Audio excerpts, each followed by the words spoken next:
Hello everyone, सभी को राम राम प्रणाम। दोस्तों, राजस्थान जीके की हमारी ये क्लास शुरू होने जा रही है। दोस्तों, ये जो हमारी क्लास है ये पूरी टोटली पीवाईक्यू बेस रहने वाली है।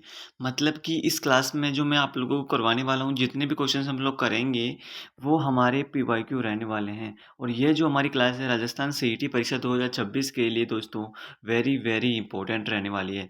तो आज है हमारा डे 1। दोस्तों, ये क्लासेस जब तक हमारी सीईटी एग्ज़ाम नहीं हो जाती तब तक ये पीवाईक्यू की क्लास हमारी चलती रहेगी। दोस्तों, जितने भी क्वेश्चंस लिए हैं पूरे के पूरे पीवाईक्यू बेस लिए हैं। यदि आप लोग भी प्रीवियस ईयर क्वेश्चंस करना चाहते हैं तो बिल्कुल आप लोग यहाँ से जुड़ सकते हो। और आप लोगों को पता है कि 70 से 80% जो पेपर है वो पीवाईक्यू बेस ही रहता है, रिपीट होता है, आप लोगों को पता है अच्छे से।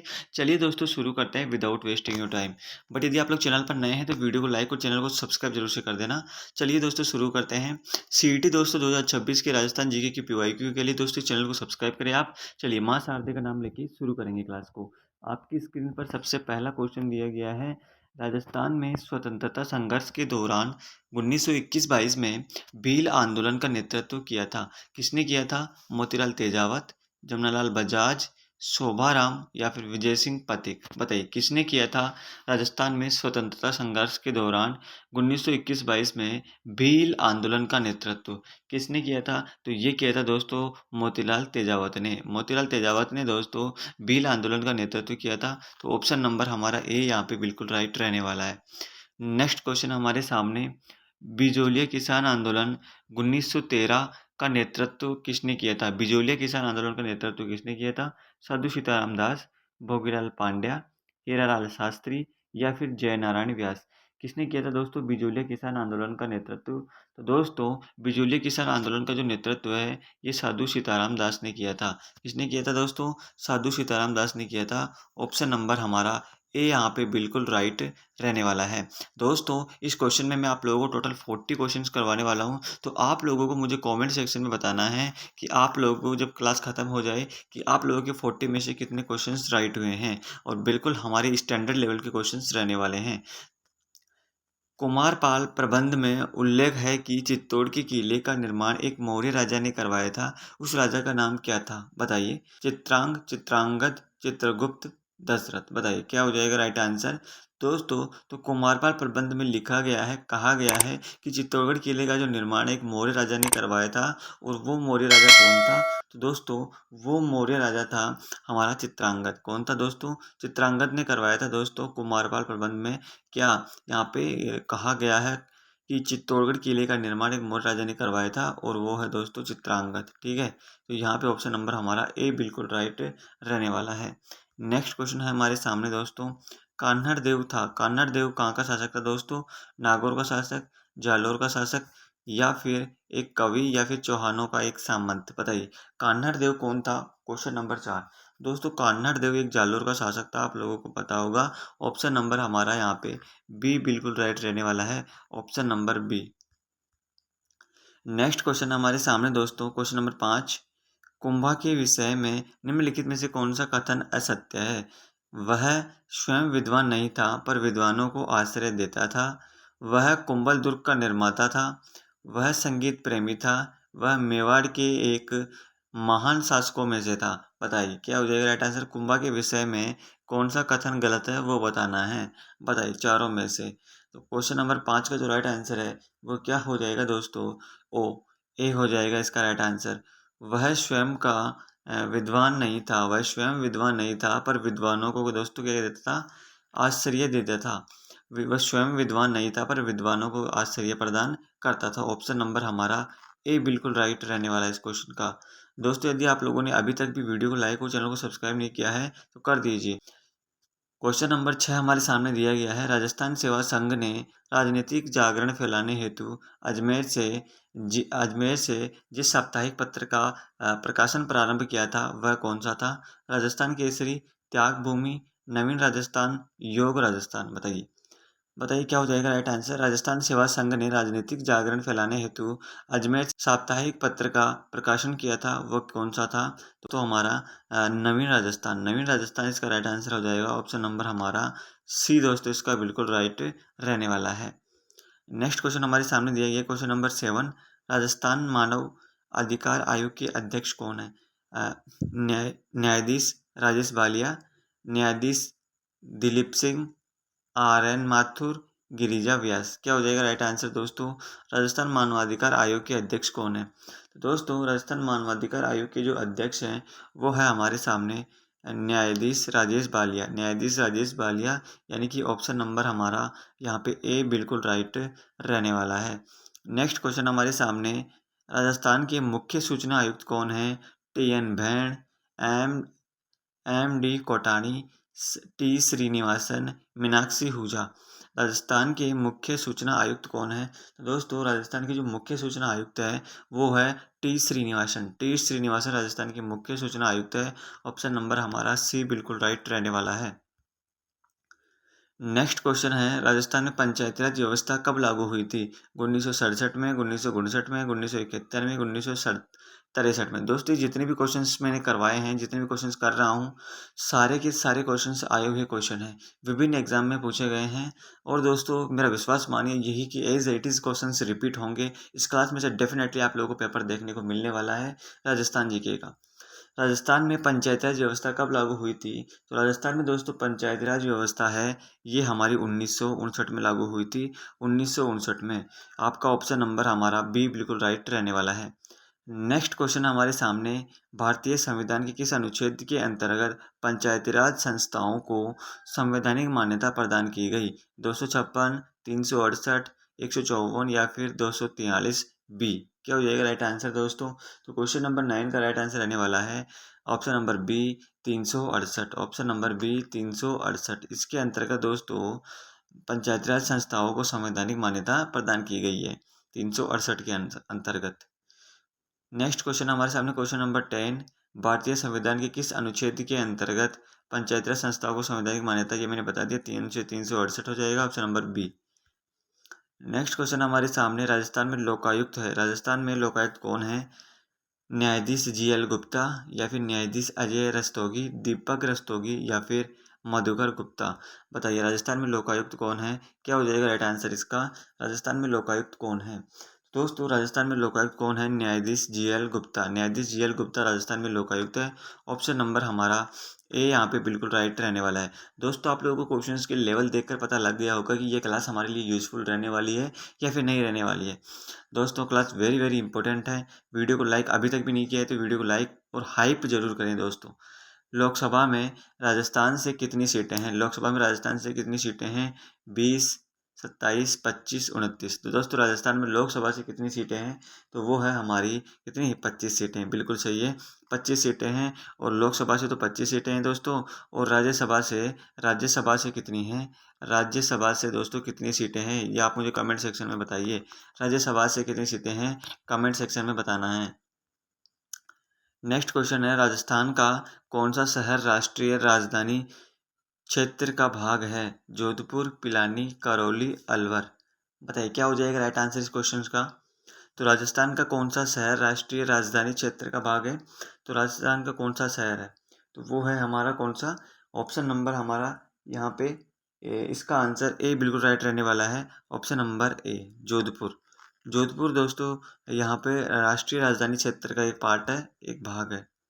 नेक्स्ट क्वेश्चन है क्वेश्चन नंबर 14, राजस्थान में ताना भात की ओढ़नी किस वर्ग की महिलाओं में प्रचलित है? ताना भात की जो ओढ़नी है किस वर्ग की महिलाओं में प्रचलित है? आदिवासी, दलित, राजपूत या फिर जाट। बताइए किस यहाँ पे महिला वर्ग किस यहाँ पे महिला वर्ग किस यहाँ पे जाति वर्ग की जो महिलाएं हैं वो पहनती है इसको। तो यहाँ पे क्या हो जाएगा दोस्तों? यहाँ पे इस क्वेश्चन का जो राइट आंसर है वो क्या रहने वाला है? तो बिल्कुल आदिवासी इसका राइट आंसर रहने वाला है। दोस्तों आदिवासी जो महिलाएं हैं ये तानाबाद की ओढ़नी पहनती है।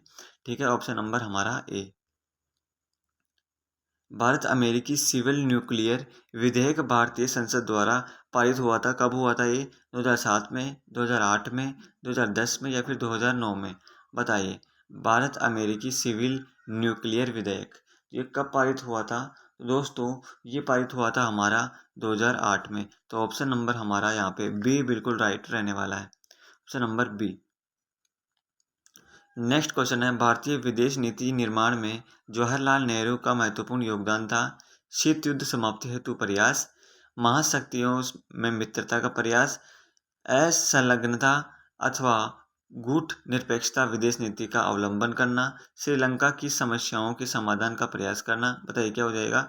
भारतीय विदेश नीति निर्धारण में जवाहरलाल नेहरू का महत्वपूर्ण योगदान किस लिए था? तो किस लिए दोस्तों उनका योगदान था? उनका योगदान था दोस्तों असंलग्नता अथवा गुट निरपेक्ष विदेश नीति का अवलंबन करना। तो ऑप्शन नंबर हमारा यहाँ पे सी बिल्कुल राइट रहने वाला है। नेक्स्ट क्वेश्चन है हमारे सामने, किस भारतीय अधिनियम के अंतर्गत भारत में द्वैध शासन की स्थापना की गई थी? अधिनियम, भारतीय अधिनियम 1919, भारतीय अधिनियम 1861, भारतीय अधिनियम 1858 या फिर भारतीय अधिनियम 1870। बताइए किस अधिनियम के अंतर्गत भारत में द्वैध शासन की स्थापना की गई थी? द्वैध शासन की स्थापना कब की गई थी? दोस्तों जो द्वैध शासन की जो स्थापना है ये भारतीय अधिनियम 1919 के अंतर्गत की गई थी। तो ऑप्शन नंबर हमारा ए यहाँ पे बिल्कुल राइट रहने वाला है। नेक्स्ट क्वेश्चन है दोस्तों, भारतीय अधिनियम 1935 दास्ता का बंधन पत्र था, किसने कहा था? राजगोपालाचारी, मोहम्मद अली जिन्ना या फिर जवाहरलाल नेहरू या फिर सरदार वल्लभ भाई पटेल। क्या हो जाएगा राइट आंसर? 1935 का दास्ता का प्रबंधन था, किसने कहा था दोस्तों यहाँ पे? ये ऐसा किसने कहा था? तो यहाँ पे राइट आंसर हो जाएगा दोस्तों बिल्कुल सही, यहाँ पे जवाहरलाल नेहरू ने बात कही थी दोस्तों कि भारतीय अधिनियम 1935 दास्ता का बंधन पत्र था, जवाहरलाल नेहरू ने कही थी। नेक्स्ट क्वेश्चन हमारे सामने, महात्मा गांधी द्वारा भारत छोड़ो आंदोलन कब प्रारंभ किया गया था? 1930, 1942, 1940 या फिर 1939। क्या हो जाएगा राइट आंसर? वैसे बच्चे को पता है दोस्तों, तो आपका राइट आंसर है दोस्तों 1942। भारत छोड़ो आंदोलन 1942 में प्रारंभ हुआ था। ठीक है, ऑप्शन नंबर बी हमारे यहाँ पे बिल्कुल राइट रहने वाला है। दोस्तों यदि आपने वीडियो को हाइप नहीं किया है तो प्लीज़ हाइप जरूर करें। नेक्स्ट क्वेश्चन हमारे सामने, भारतीय संविधान का प्रारूप समिति के अध्यक्ष कौन थे दोस्तों? डॉक्टर भीमराव अम्बेडकर, डॉक्टर राजेंद्र प्रसाद, आचार्य कृपलानी या फिर आचार्य नरेंद्र देव। बताइए भारतीय संविधान के प्रारूप समिति के जो अध्यक्ष हैं वो कौन थे? तो आप लोगों को पता है दोस्तों, वो थे हमारे सरदार यहाँ पे डॉक्टर भीमराव अम्बेडकर। क्या हो जाएगा दोस्तों? डॉक्टर भीमराव अम्बेडकर। ठीक है, तो यहाँ पे ऑप्शन नंबर ए आपका बिल्कुल राइट रहने वाला है। नेक्स्ट क्वेश्चन है, भारतीय संविधान किस अनुच्छेद के अंतर्गत छुआछूत अपराध घोषित किया गया है? देखो दोस्तों इसमें यहाँ पे मैंने हर टाइप के क्वेश्चंस लिए हैं दोस्तों। इसमें आप लोगों को राजस्थान जीके के भी, आप लोगों ने देखा होगा राजस्थान जीके के भी आपको क्वेश्चन देखने को मिल रहे हैं। साथ ही में दोस्तों आप लोगों को इंडिया जीके के भी आप लोगों को क्वेश्चंस देखने को मिल रहे हैं। ठीक है, साथ ही में दोस्तों आप लोगों को यहाँ पे पॉलिटी के क्वेश्चंस भी देखने को मिल रहे हैं। तो दोस्तों आप लोगों को बिल्कुल घबराने की ज़रूरत नहीं है। मैं आप लोगों से प्रॉमिस करता हूँ कि आप लोगों का रिवीजन करवा के ही रहूँगा। और आप लोग भी तैयारी कर रहे हैं दोस्तों, हम लोग भी तैयारी कर रहे हैं, हम सभी मिलकर साथ साथ में तैयारी कर रहे हैं। और ये क्लास दोस्तों जब तक सीईटी एग्ज़ाम नहीं हो जाती तब तक कंटिन्यू रहने वाली है। आप जब तक बस जुड़े रहना बस। 17, 19, 22, 32। बताइए किस अनुच्छेद के अंतर्गत छुआछूत को अपराध घोषित किया गया है? तो ये किया गया है दोस्तों हमारा और अनुच्छेद 17 के अंतर्गत। अनुच्छेद दोस्तों 17 के अंतर्गत हमारा यहाँ पे छुआछूत को अपराध घोषित किया गया है। तो ऑप्शन नंबर ए बिल्कुल राइट रहने वाला है। नेक्स्ट क्वेश्चन है, भारतीय संविधान की उद्देशिका में संशोधन किया गया। बताइए कब किया गया था? 40वें संशोधन द्वारा, 44वें संशोधन द्वारा, 42वें संशोधन द्वारा या फिर 36वें संशोधन द्वारा। बताइए भारतीय संविधान की उद्देशिका में संशोधन कब किया गया था? उद्देशिका यानी उद्देशिका का मतलब है प्रस्तावना। तो प्रस्तावना में संशोधन कब किया गया था? तो ये किया गया था हमारा 42वें संविधान संशोधन द्वारा। ऑप्शन नंबर आपका ये यहाँ पे सी बिल्कुल राइट रहने वाला है। नेक्स्ट क्वेश्चन हमारे सामने, संवैधानिक उपचारों का मौलिक अधिकार किस अनुच्छेद में प्रदान किया गया है? 14, 18, 21, 32। संवैधानिक उपचारों का अधिकार, मौलिक अधिकार के किस अनुच्छेद में प्रदान किया गया है? दोस्तों जो संवैधानिक उपचारों का जो अधिकार है ये है हमारा अनुच्छेद 32 में, अनुच्छेद 32 में दिया गया है। सो ऑप्शन नंबर हमारा यहाँ पे डी बिल्कुल राइट रहने वाला है। चलिए नेक्स्ट क्वेश्चन की तरफ आगे बढ़ता हूँ। संविधान में मौलिक कर्तव्य किस अनुच्छेद में लिए गए हैं? 48, 50, 47 या फिर 51 ए। संविधान में जो मौलिक कर्तव्य है किस अनुच्छेद में लिए गए हैं? बताइए। तो यहाँ पे संविधान के जो मौलिक कर्तव्य हैं वो हमारे लिए गए हैं दोस्तों अनुच्छेद 51 ए। तो यहाँ पे ऑप्शन नंबर हमारा डी बिल्कुल राइट रहने वाला है। नेक्स्ट क्वेश्चन दोस्तों हमारे सामने, भारत के राष्ट्रपति की चुनाव पद्धति क्या है? भारत के राष्ट्रपति की चुनाव पद्धति क्या है? एक व्यक्ति एक मत, जनता द्वारा प्रत्यक्ष निर्वाचन, लिस्ट सिस्टम, अनुपातिक प्रतिनिधित्व पद्धति के अनुसार एकल संक्रमणीय मत द्वारा। हमारी ऑप्शन नंबर हमारा डी, अनुपातिक प्रतिनिधित्व पद्धति के अनुसार एकल संक्रमणीय मत द्वारा। ऑप्शन नंबर हमारा डी यहाँ पे हो जाएगा। नेक्स्ट क्वेश्चन हमारे सामने है, क्वेश्चन नंबर 26। भारतीय संविधान के किस अनुच्छेद के अंतर्गत राष्ट्रपति पर महाभियोग चलाया जा सकता है? अनुच्छेद 61, 51, 54 या फिर 70? बताइए, भारतीय संविधान के किस अनुच्छेद के अंतर्गत राष्ट्रपति पर महाभियोग चलाया जा सकता है? तो वो किस अनुच्छेद के अंतर्गत चलाया जा सकता है? बिल्कुल, आपका यहाँ पे कौन सा, आर्टिकल 61 के तहत। यहाँ पे ऑप्शन नंबर हमारा ए बिल्कुल राइट रहने वाला है। नेक्स्ट क्वेश्चन है, भारतीय संविधान के यहाँ पे, भारतीय संविधान के किस अनुच्छेद के अंतर्गत राज्य में राष्ट्रपति शासन लागू होता है? किस अनुच्छेद के अंतर्गत? 360 या फिर 362, 356 या फिर 256? बताइए क्या हो जाएगा राइट आंसर?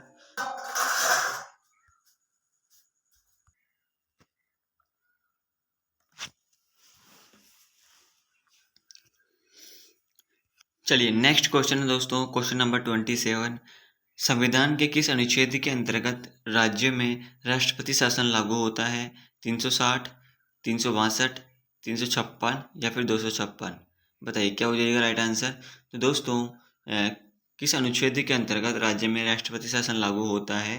तो दोस्तों वो होता है हमारा आर्टिकल नंबर 356 के तहत। ऑप्शन नंबर हमारा यहाँ पे सी बिल्कुल राइट रहने वाला है। नेक्स्ट क्वेश्चन हमारे सामने दिया गया है दोस्तों, भारतीय संविधान में जम्मू कश्मीर को विशेष दर्जा दिया गया है।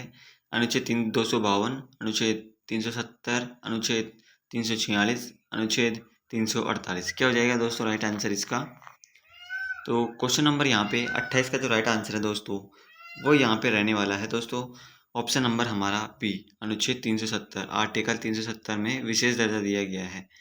ठीक है, चलो नेक्स्ट क्वेश्चन हमारे सामने, भारतीय संविधान में नीति निर्देशक तत्व कहाँ से लिए गए हैं? आयरलैंड के संविधान से, अमेरिका के संविधान से, कनाडा के संविधान से या फिर फ्रांस के संविधान से? दोस्तों पॉलिटी के क्वेश्चन मैंने ज़्यादा लिए हैं इस क्लास में। ठीक है, आप लोगों का अच्छे से रिवीजन हो जाएगा अगर इसको करोगे अच्छे से, और एज इट इज़ क्वेश्चन आप लोगों को भी देखने को मिलने वाले हैं। यदि आप लोगों ने अभी तक भी वीडियो को लाइक और चैनल को सब्सक्राइब नहीं किया है तो कर दीजिए यार। चलो, तो यहाँ पे नीति निर्देशक जो तत्व हैं वो कहाँ से लिए गए हैं? तो वो लिए गए हैं दोस्तों आयरलैंड के संविधान से। कहाँ से लिए गए हैं मेरे भाई? आयरलैंड के संविधान से लिए गए हैं। ऑप्शन नंबर हमारा यहाँ पे ए बिल्कुल राइट रहने वाला है।